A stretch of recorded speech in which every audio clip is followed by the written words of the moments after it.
Hi scientists, this is Mrs. Watson with today's lesson. Today we're going to be talking about flowering trees of Maryland and why they're so important. First we're going to look at the plant structure.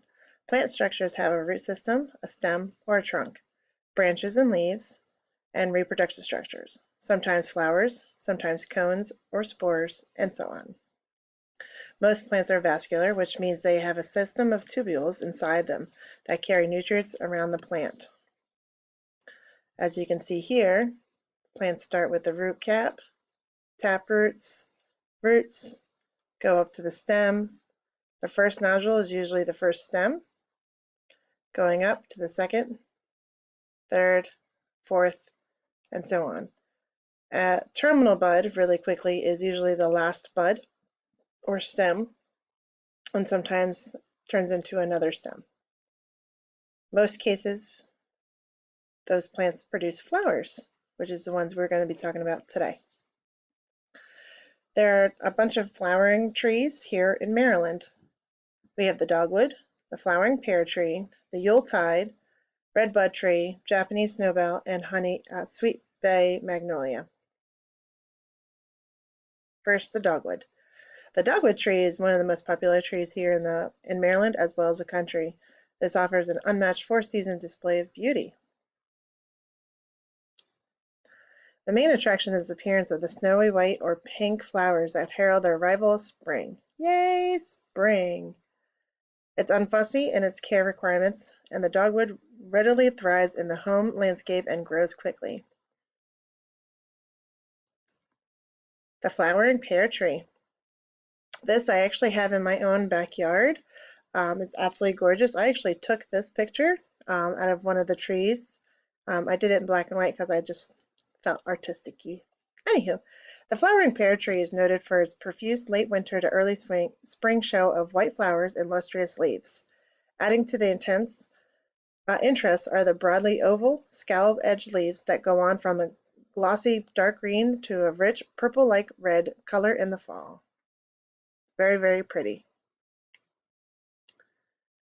Yuletide camellia tree. I'm sure I'm saying that wrong. This blooms begin in late September and continue throughout the end of December, even into January. Which would be really cool to have in our backyard so then we have some color during the drab fall. And as an evergreen, the shrub can be used as a property barrier, foundation planting, or accent plant in any area in your garden. They're drought tolerant, which is great here in Maryland because we usually have droughts in the summer, and don't need pruning, which means you don't have to trim them up. The shrub can handle any conditions that Mother Nature throws at it. The redbud tree. My parents actually have one of these in the front yard. It's very, very pretty. It actually does look like this. This picture's a little blurry. I apologize. This grows throughout most of the eastern United States, extending as far west as Oklahoma and Texas, north into Canada. This tree is not picky when it comes to soil preference, but it does grow best when in a moist, well-drained location. So make sure when you're picking your trees, you make sure you're picking the right tree for your location and your soil and water runoff. Although most of the redbuds have lavender pink flowers, certain varieties and cultivars have white, deep magenta, or pink flowers. The leaf color may also vary, ranging from deep purple to chartreuse. Sweet bay magnolia. These could be huge. Oh my gosh, but they're gorgeous. Although these redbuds have lavender to pink flowers, certain varieties and cultivars have white, deep magenta, or light pink flowers. The leaf color may also vary, ranging from purple to chartreuse. Why are these all important?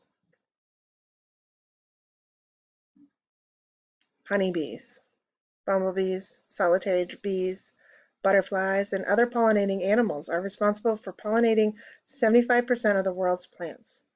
Without our bees and other pollinators, we wouldn't have plants. Without plants, we wouldn't have oxygen.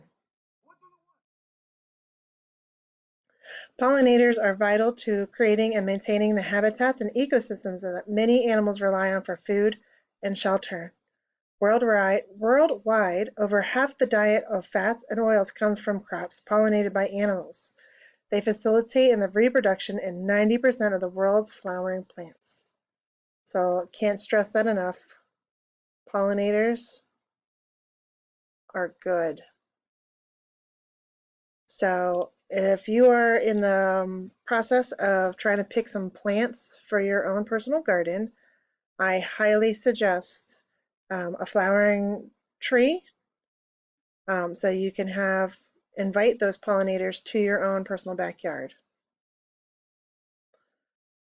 I hope you have a good afternoon. Be safe, make wise choices.